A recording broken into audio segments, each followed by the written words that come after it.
Psaume 89, le verset 15 nous dit ceci.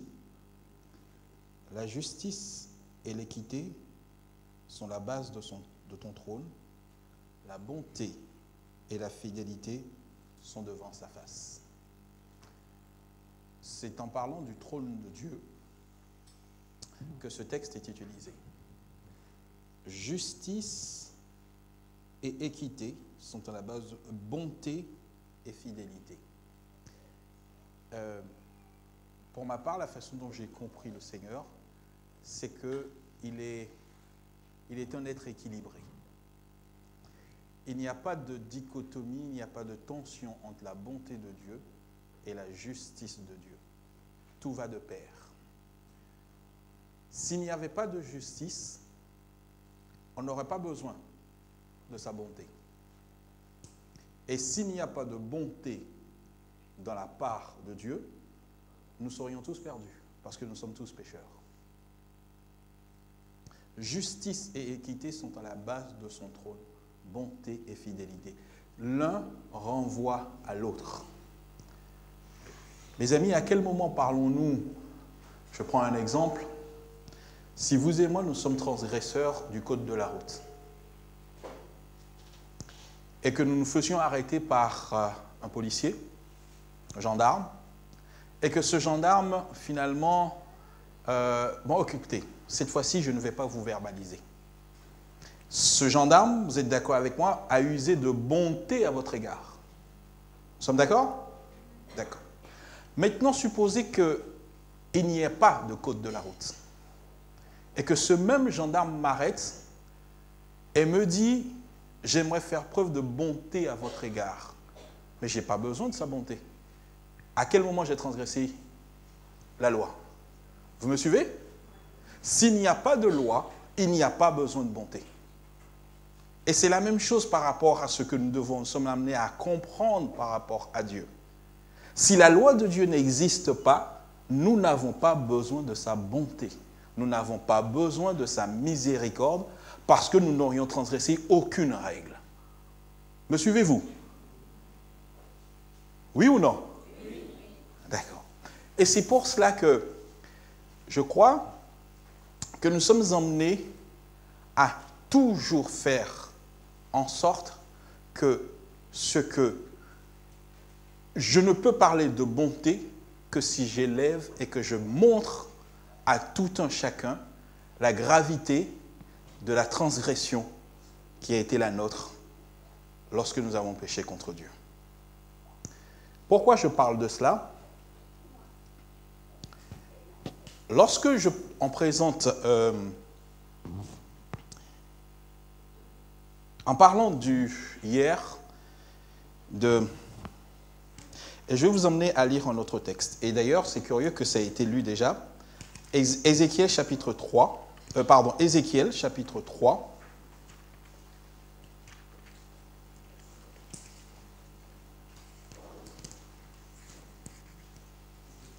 Ézéchiel chapitre 3, c'est dans la mission. Premièrement au chapitre 2. Au verset 3, il est dit ceci. Il me dit, fils de l'homme, Ézéchiel chapitre 3, d'abord chapitre 2, verset 3. Il me dit, fils de l'homme, je t'envoie vers les enfants d'Israël, vers ces peuples rebelles qui se sont révoltés contre moi. Eux et leurs pères ont péché contre moi jusqu'au jour même où nous sommes. Au verset 18, chapitre 3, cette fois-ci, le verset 18. Et c'est qui a été lu tout à l'heure. Quand je dirai au méchant, tu mourras, si tu ne l'avertis pas, si tu ne parles pas pour détourner le méchant de sa mauvaise voie, et pour lui sauver la vie, le méchant mourra dans son iniquité et je te redemanderai son sang. Verset 19. Mais si tu avertis le méchant et qu'il ne se détourne pas de sa méchanceté, de sa mauvaise voie, il mourra dans son iniquité et toi, tu sauveras ton âme. La mission, elle est très claire. Lorsque Dieu nous demande d'interpeller, ce n'est pas pour condamner, frère. Ce n'est pas pour pointer du doigt, ce n'est pas pour juger, mais dans l'esprit et dans la mentalité d'emmener chaque individu à se questionner. Pourquoi je fais de cela? Pourquoi je parle de cela? C'est parce que quelque part, on peut avoir l'impression que j'attaque l'institution, que j'attaque les responsables d'église. Ce n'est pas ma mentalité, je ne fonctionne pas de cette façon. Ce qu'il m'importe, moi, c'est par rapport à ce qui est écrit ici. Ce qui se passe, si ce que nous avons fait est mauvais, et je crois que ce que nous avons fait dans l'adhésion à la FPF est mauvais, est démoniaque, alors nous devons avoir le courage de dire ce que nous avons fait là est mauvais. Je ne dis pas ce que vous avez fait, ce que nous avons fait. Ce que nous avons fait. Nous ne sommes pas meilleurs, je ne suis pas meilleur que quiconque. Mais ce péché, elle existe tant que nous ne l'avons pas enlevé. Or, la parole de Dieu nous dit, c'est celui qui confesse et délaisse ses péchés qui obtient quoi? Miséricorde.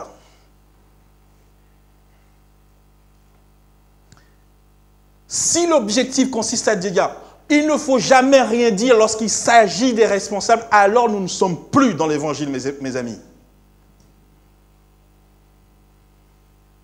Nous ne sommes plus dans la mission. Parce que personne n'est au-dessus de la loi de Dieu. Parce que personne n'est le chef que je reconnais et que devant lequel je m'incline, c'est Jésus-Christ et Jésus-Christ seul, mes amis. Il nous faut apprendre, même si nous devrions avoir quelques difficultés, etc. Mais est-ce que ça n'a pas été la mission de Jésus? Tout le long de son ministère, à qui Jésus s'est-il adressé? Aux responsables de son peuple. Je t'envoie vers qui? Pas vers l'extérieur d'abord, mais vers ma maison. Et d'ailleurs,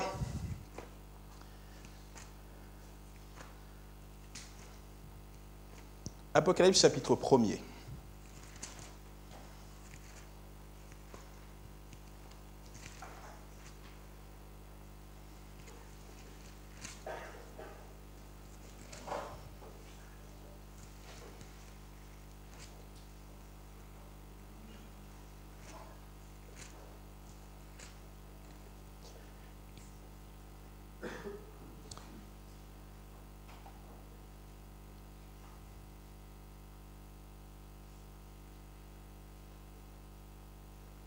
Qu'est-ce qu'il est dit?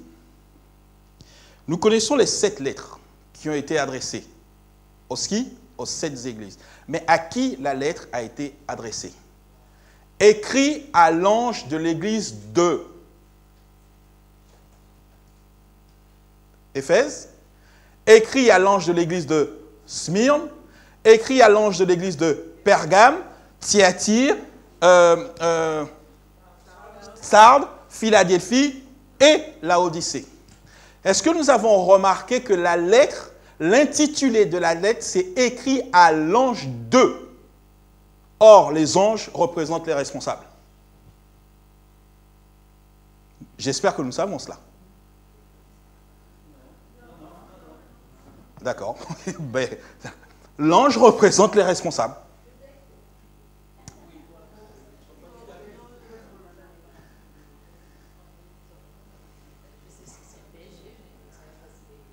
D'accord.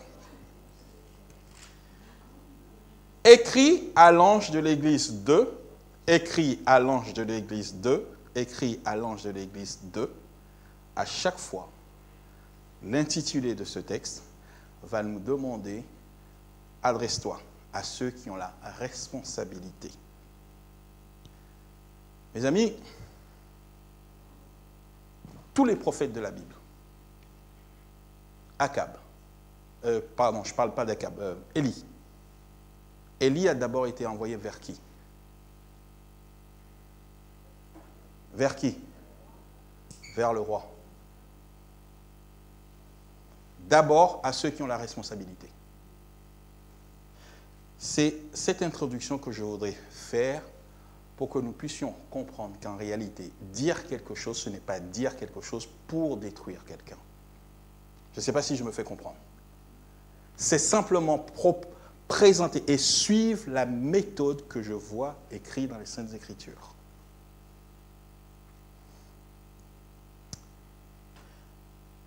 Je vous invite maintenant...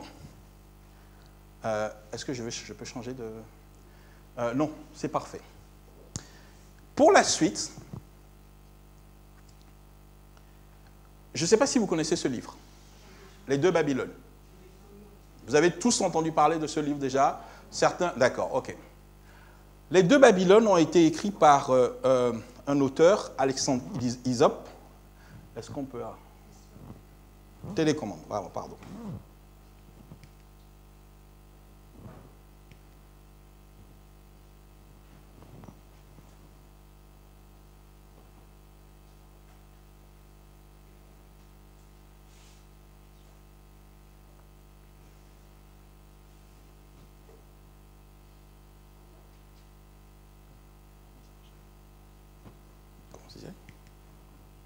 Voilà. Voici Alexandre Hysope. Cet homme va faire un travail véritablement fouillé. Il va faire un travail qui est une référence en la matière. L'objectif de Alexandre Hysope a été de radiographier le culte catholique et le culte qui existait à Babylone. Est-ce que vous me suivez? Et c'est de là que vient le titre « Les deux Babylones ». En fait, il a remonté le travail et il a pu démontrer que tout ce qui existe dans l'Église catholique aujourd'hui est une copie conforme du culte de Babylone. De la messe à la Vierge Marie, à la tenue des prêtres, de A à Z. Ce n'est que la copie. Ce qui a changé, c'est le nom. Il n'y a pas de différence. Et regardez ce qu'il fait. Je ne peux pas l'agrandir. C'est pour vous montrer, en fait, c'est une radiographie entre le culte que Nebuchadnezzar exercé et dans lequel Nebuchadnezzar est sorti, et aujourd'hui ce qui se passe. Il n'y a pas une virgule qui a changé, si ce n'est l'intitulé des noms. Le culte catholique au XXIe siècle, ce n'est que la reproduction de ce que Nebuchadnezzar faisait déjà au 8e siècle avant Jésus-Christ. Vous pensez que l'ennemi a changé? Non, il a changé simplement de costume et il l'a représenté d'une autre façon. Est-ce que vous me suivez? C'est le manque de connaissances qui fait qu'aujourd'hui, nous n'apercevons plus le danger dans lequel nous nous sommes mis. Parce que si je prends un exemple, si je vous disais aujourd'hui, veux-tu adorer, veux-tu pratiquer de la sorcellerie? Oh, mais ça va, mais c'est pas possible ça. D'accord. Veux-tu pratiquer le catholicisme? Ah. Mes amis, mais c'est exactement la même chose. On a changé le nom, mais la finalité est la même. Je vais prendre un autre exemple. Il y a des jeunes, je ne sais pas si je l'ai utilisé déjà la semaine dernière, hier. Quelle différence faites-vous entre une prostituée et une call girl? Quelle différence faites-vous entre une prostituée et une call girl? Comment? J'ai pas entendu. D'accord, ok, d'accord, d'accord. Bon, parfait. Il y en a un qui est riche plus que l'autre. Alors maintenant, je ne vise personne. Qui préfère être prostituée et qui préfère être call girl? Comment? Excusez-moi. Ni l'un ni l'autre. Ni l'un ni l'autre. Parce que la finalité de l'un et de l'autre, c'est de vendre son corps. Nous sommes d'accord? Que tu aies touché plus d'argent ou que tu touché moins d'argent, ça ne change rien. C'est que le diable te demande de vendre ton corps. Parfait. Les conditions de travail ne sont pas les mêmes. Mais la finalité, c'est que tu vas quand même vendre ton corps. Que tu le vendes dans un hôtel 5 étoiles ou que tu le vendes dans un hôtel 1 étoile, c'est la même chose. Dieu ne veut pas que nous devenions ni prostituées, ni call girl. Même si on te donne tout l'or du monde, le décor ne change rien dans la finalité. Est-ce que nous nous suivons? Le décor ne peut rien changer à la finalité. Et j'ai ce sentiment qu'il suffit simplement de changer les termes et on mord à l'hameçon. On change les termes et on mord à l'hameçon. On a enlevé, sorcellerie. Oh, c'est pas possible. Mais excusez-moi, le plus grand des sorciers, c'est le pape. Le plus grand des sorciers, c'est le pape. Parce que le culte des reliques, c'est quoi, mes amis? C'est te mettre en contact avec les morts. Quelle est la finalité de la sorcellerie, frères et sœurs? C'est la même chose. Il nous faut dire les réalités pour que nous puissions réagir en disant, dans quelle situation je suis? Où est-ce que je me suis mis? Et cet homme, Alexandre Hysope, c'est un ouvrage difficile à lire, je le conçois. Mais ça l'a...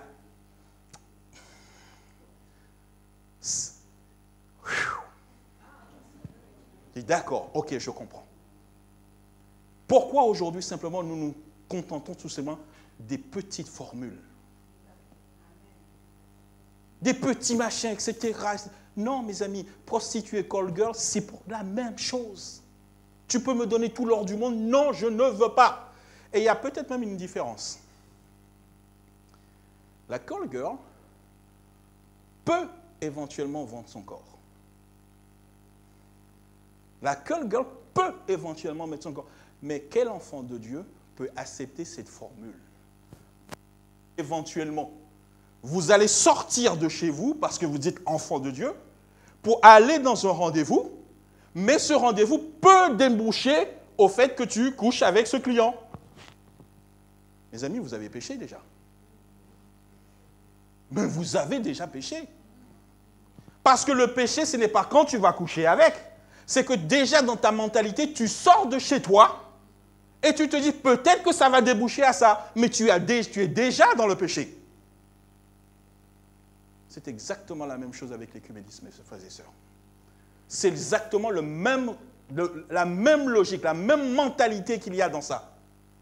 Nous allons nous faire un culte commun avec des gens qui adorent, qui adorent les morts.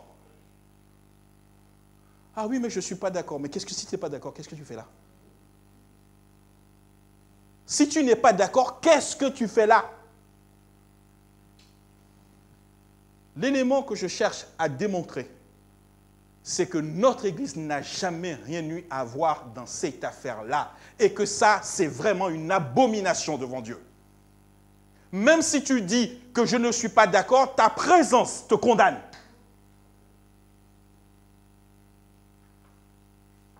Il faut qu'on arrête de jouer, frères et sœurs. C'est notre silence qui a fait qu'aujourd'hui nous sommes dans cette situation-là.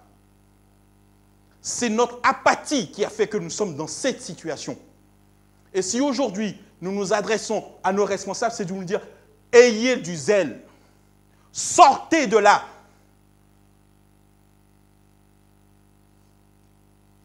Alexandre Hysope va démontrer, et je vais vous lire ce passage, dans Apocalypse chapitre 14, verset 8. Un autre, Apocalypse chapitre 14, verset 8. Un autre. Un second ange suivit en disant, elle est tombée, Babylone la grande, qui a abreuvé toutes les nations du vin de la fureur de sa débauche. Elle est tombée, Babylone la grande. Elle a abreuvé toutes les nations de la fureur de sa débauche. Qui est Babylone? Apocalypse chapitre 17. Je vous prie de lire. À partir du verset 1er. Puis je vis 7 anges qui tenaient les 7 coupes vin, et il m'adressait la parole en disant, viens, je te montrerai le jugement de la grande prostituée qui est assise sur les grandes eaux. C'est avec elle que les rois de la terre se sont livrés à la débauche, et c'est du vin de sa débauche que les habitants de la terre se sont enivrés. Il me transporta dans un désert, et je vis une femme assise sur une bête écarlate, pleine de noms de blasphème, ayant 7 têtes et 10 cornes. Cette femme était vêtue de pourpre et d'écarlate et parée d'or, de pierres précieuses et de perles. Elle tenait dans sa main une coupe remplie d'abominations de ses impuretés et de sa prostitution. Sur son nom était écrit un nom, un mystère, Babylone la grande, la mère des prostituées et des abominations de la terre. Et je vis cette femme ivre du sang des saints et du sang des témoins de Jésus. En les voyant, je fus saisi d'un grand étonnement. Les caractéristiques de cette femme ne laissent planer aucun doute sur l'identité dans l'Apocalypse de qui est Babylone. Quelle entité religieuse a été ivre du sang des saints au cours de l'histoire de l'humanité? Donc, aux yeux de la parole de Dieu, et uniquement sur la base de la parole de Dieu, nous savons que la Babylone qui est tombée dans l'Apocalypse chapitre 14 et qui est le message du second ange est la Rome papale. Oui ou non? Oui. D'accord. Et le message du second ange en train de nous dire Babylone est tombée. Mais pourquoi Babylone est tombée? Parce qu'auparavant, il y a eu un premier ange qui est venu délivrer l'évangile éternel. Le premier ange est venu délivrer l'évangile éternel, c'est-à-dire rétablir la vérité aux yeux du monde. Et la clarté de la vérité fait que Babylone est fissurée, Babylone est détruite. Vous avez remarqué ce qu'il est dit? Il est dit, je vais passer à l'autre diapo, c'est possible. Il est dit que cette femme était remplie, avait une coupe dans sa main. Elle était, plus loin, elle nous donne une autre caractéristique de cette femme, elle avait 10 cornes et 7 têtes. Et que ces 7 têtes sont 7 montagnes, mais aussi, plus tard, 7 rois. Merci.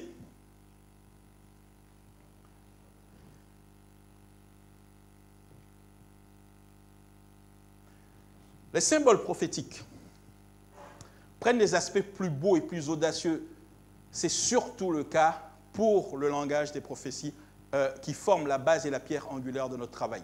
Aucun protestant éclairé n'a eu de peine à identifier cette femme qui est assise sur cette montagne et portant au front cette inscription, le mystère, la grande Babylone avec l'apostasie romaine. Rome seule, entre toutes les villes du monde, a été fameuse à cause de ces 7 collines. Qu'est-ce qu'il est dit? Et d'ailleurs, dans l'histoire, les Romains eux-mêmes s'appelaient, et les écrivains de l'époque, au lieu de dire Rome, ils pouvaient dire la ville aux 7 collines. Vous avez ici, c'est un auteur qui écrit, « Les dieux ont mis leur affection, en parlant de Rome, dans ces 7 collines. » C'est Martial qui l'écrit. Ou encore, les 7 collines qui gouvernent. Un autre auteur qui était préfet, dernier grand prêtre païen en qualité de représentant impérial, recommande dans une lettre, et ce que je suis en train de vous citer est le travail d'Alexandre Hysope dans ce livre, Les deux Babylones. D'accord? Qu'est-ce qu'il dit?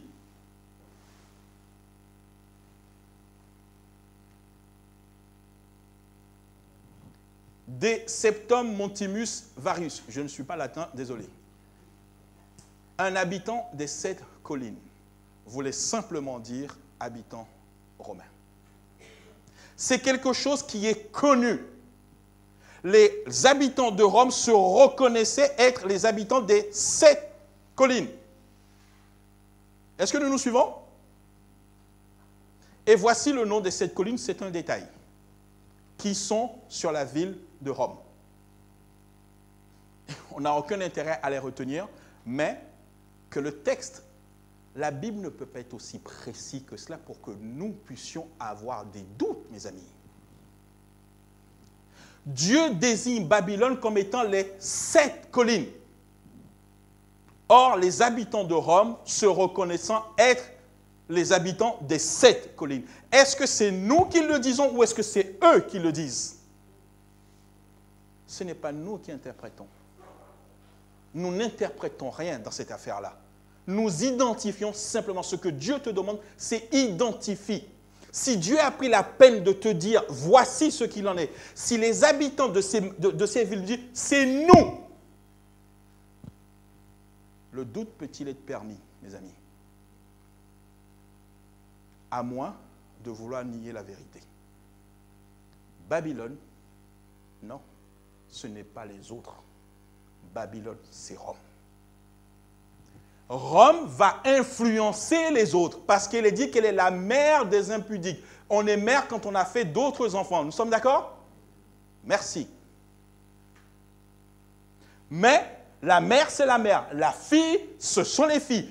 Ici, on nous parle de la mère des impudiques qui a été, comment dirais-je, abreuvé toutes les nations du vin de la fureur de son impudicité. Babylone ne peut pas être tout le monde. Babylone n'est pas tout le monde. Babylone, c'est Rome, c'est la Rome païenne. Papale, pardon.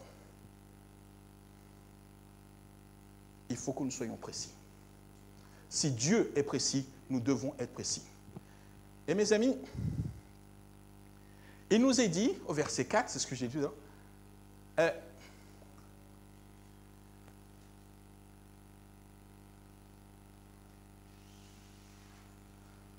regardez ceci.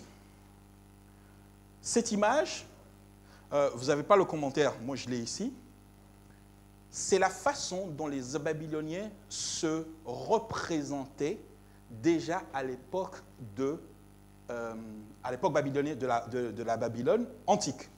D'accord? Ils représentaient leur ville comme une femme qui tient dans sa main une coupe et qui donne la coupe.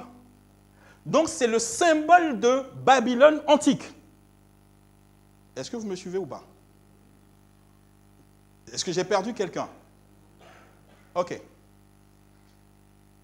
Si je vous montre le drapeau de la France, bleu, blanc, rouge, est-ce que vous avez un doute sur... Non, on va reprendre autrement. Bleu, blanc, rouge représente quoi? Le drapeau de la France. Nous sommes d'accord? Ok, il n'y a pas de doute possible. Comment? Ça dépend de la disposition des couleurs. D'accord, ouais.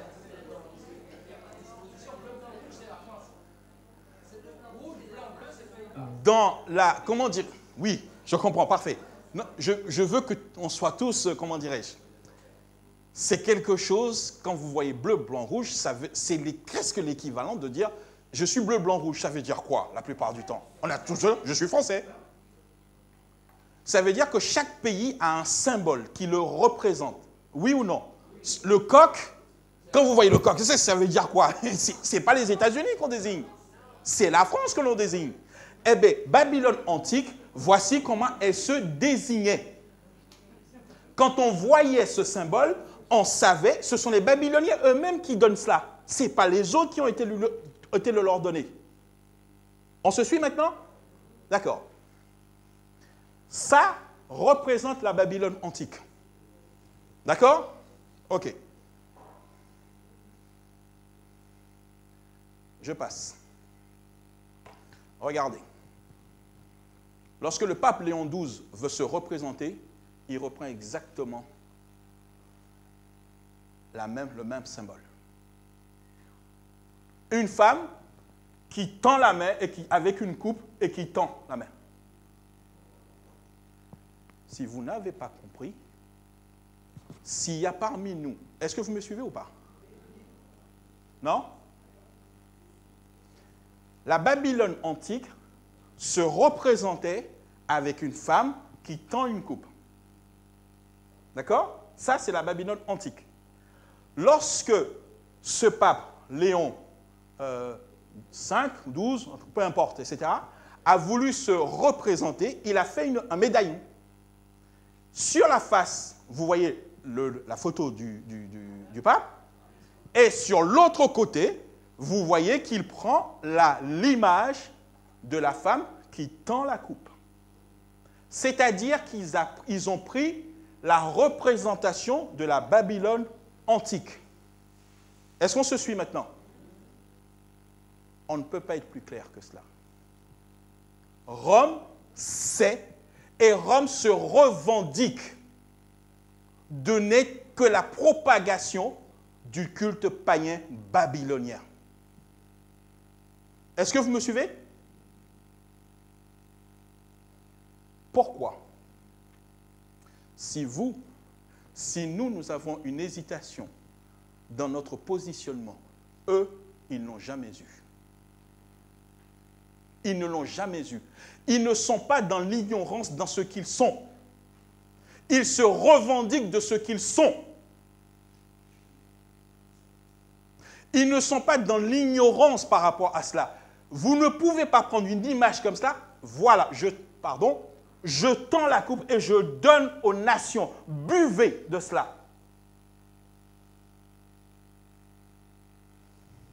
La Rome papale sait exactement où elle se positionne. Elle sait exactement où elle se positionne. Et Ellen White va nous dire que ce n'est pas Rome qui va changer, mais ce sont les protestants qui vont changer et qui donneront la main à Rome.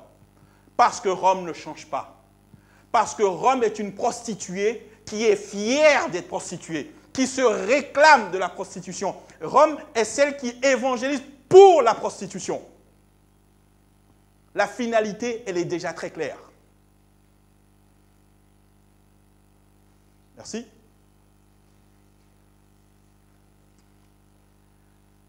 Nous devrions nous positionner. Il n'y a pas de repentance de la part de Rome. L'objectif de Rome est déjà très clair dès le départ. Et si Rome a une leçon à nous donner, c'est qu'elle est fidèle au moins à ce qu'elle a toujours été. Son autorité, nous dira dans Apocalypse 13, elle vient de Lucifer. C'est le dragon qui est à la base. Elle reste fidèle au dragon. Frères et sœurs, restons fidèles à Jésus-Christ. Ce n'est pas à nous d'aller. Aller là-bas, c'est se prostituer. Et c'est pour ça qu'elle a des enfants, mes amis. C'est pour ça qu'elle a des enfants. Si on avait le temps, on prendrait en fait de cette femme que l'on va voir qui va finir par se prostituer. Au départ, c'était une femme pure. Apocalypse 12. Mais à force d'avoir abandonné les principes de l'ennemi, elle a fini par se prostituer. C'est réellement le cas du protestantisme au XXIe siècle. Ils se sont prostitués. De purs qu'ils étaient, sous l'influence, sous la mauvaise influence, ils se sont prostitués. Et j'aimerais nous dire que le même risque nous guette, frères et sœurs. Ce n'est pas parce que tu as été marié, le jour de ton mariage, tu es fidèle. Si tu ne veilles pas sur toi, si tu ne veilles pas sur ta façon d'être, tu finiras par te prostituer. Il s'agit pour nous d'être extrêmement vigilants. Voilà pourquoi toute tentative d'amoindrir un seul aspect de notre évangile, j'aimerais vous prendre cette... J'ai toujours été surpris à chaque fois qu'on parle de cette... oui, ça n'a pas de risque, on n'est pas d'accord, mais ça ne fait... C'est quoi cette affaire-là? Et une autre image m'est venue à l'esprit. Ce qui se passe aujourd'hui dans notre Église, et je ne parle pas de notre Église, c'est comme une femme qui aurait déjà enlevé le bas et qui dit par honneur pour moi, je vais garder le haut. Ça n'a plus... C'est du n'importe quoi.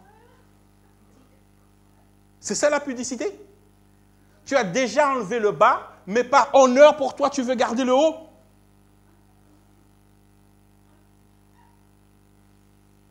Et on te fait croire que ça, c'est de la morale. On te fait croire que ça, c'est de la morale. Non, tu es déjà tombé dans l'impudicité, mon ami. L'appel, c'est que vous et moi, merci, l'appel, c'est que vous et moi, dans notre positionnement, dans nos églises, nous faisons tout ce qui est en notre pouvoir pour ramener le plus de membres possible au fondement de l'Église. Rhabillons-nous, frères et sœurs. Rhabillons-nous vite et bien. Rhabillons-nous vite et bien. Parce que l'époux, et des fois je me dis, mais comment Jésus a pu? Mais ce n'est pas possible. Avec qui on est en train de faire cela? Avec son pire ennemi. Vous vous imaginez la situation dans laquelle nous nous retrouvons? Des fois je m'imagine, Satan doit aller le voir. Mais il doit, excusez-moi l'expression, se taper des barres de rire. Regarde ta fiancée là, regarde ce que moi j'en fais. Je claque des doigts et j'en fais ce que je veux. Mettez-vous à la place d'un fiancé et regardez la souffrance du Christ. Mettez-vous à la place du Christ, regardez la souffrance que peut endurer notre fiancé bien-aimé, Jésus-Christ. De voir sa promise aller enlever le bas pour dire je vais garder le haut.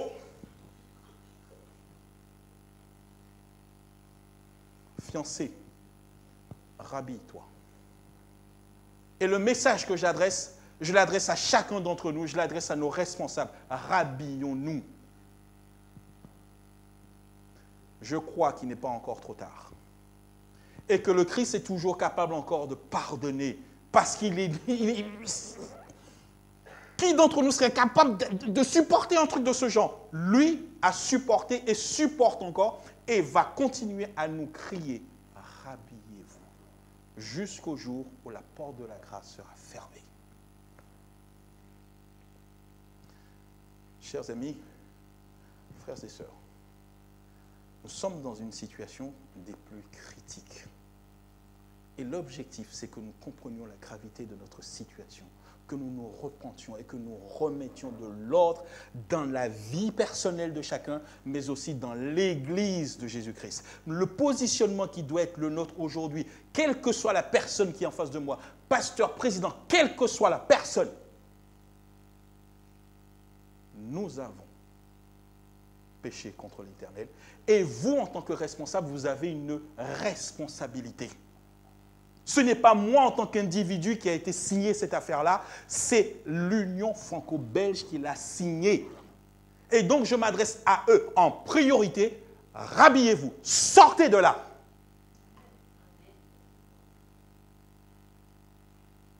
Ça sera beaucoup plus facile de se retourner vers l'Église. Frères et sœurs, mais vous savez, l'évangile, c'est simple. Qu'est-ce qu'il y a de mal à reconnaître son erreur et à le réparer?